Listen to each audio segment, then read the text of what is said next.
Good Tuesday morning. This is 106.1 KYVZ. Joe Vazuric visiting with Ag meteorologist Chris Schramek at Decision Weather Now, as well as America's Weather Streaming Channel. Chris, colder to the west, warmer to the east this morning.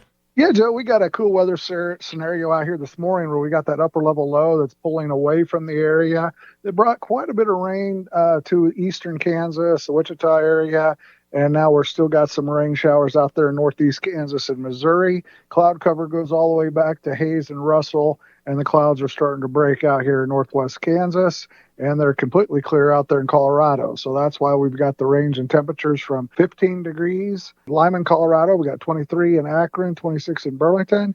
You get to 32 in Goodland, 40 in Colby, Atwood, Oberlin, and McCook. And then you get on the eastern side of the state, we got 48 in Salina, 43 in Russell, and all the way up to 60 degrees in the Kansas City area.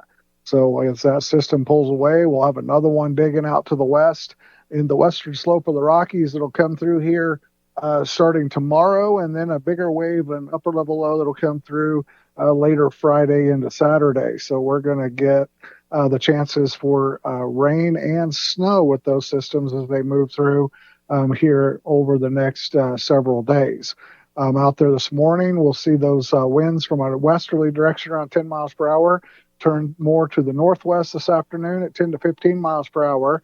Downsloping effect with the clear skies and sunshine will push afternoon temperatures into the upper 50s to around 60.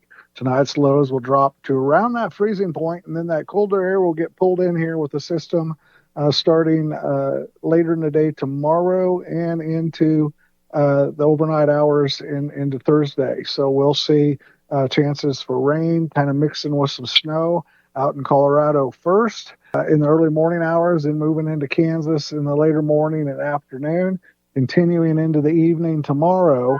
And it does show that we could, and those afternoon high temperatures starting in the morning around 32 and only climbing into the middle 30s. So out there along that Kansas-Colorado border, you'll see a rain-snow mix. This stuff will kind of come to an end during the day on Thursday, and then Thursday night, Friday into Saturday morning, that second upper-level wave will come through, and it'll also have the chance for rain or snow. And the reason for that is our overnight lows will probably be in the upper 20s out in Colorado, right around freezing out there along highways 25 and 27, and then going above freezing as you go to the east. And then the daytime temperatures don't move a whole lot with the clouds and the precipitation. So we're looking lows right around freezing, highs only in the upper 30s, middle 30s, and that'll be all the way through the next several days until it starts warming up when that last system exit later in the afternoon on Saturday. We'll be back into the middle 40s and then the 50s and 60s for Sunday, Monday, and Tuesday ahead of a yet third system the middle of next week. As far as precipitation goes, each one of these could give us a half inch to an inch, depending on the tracks. This first one does look like it'll track through with that precipitation mainly north and west of a line from Tribune to Norton.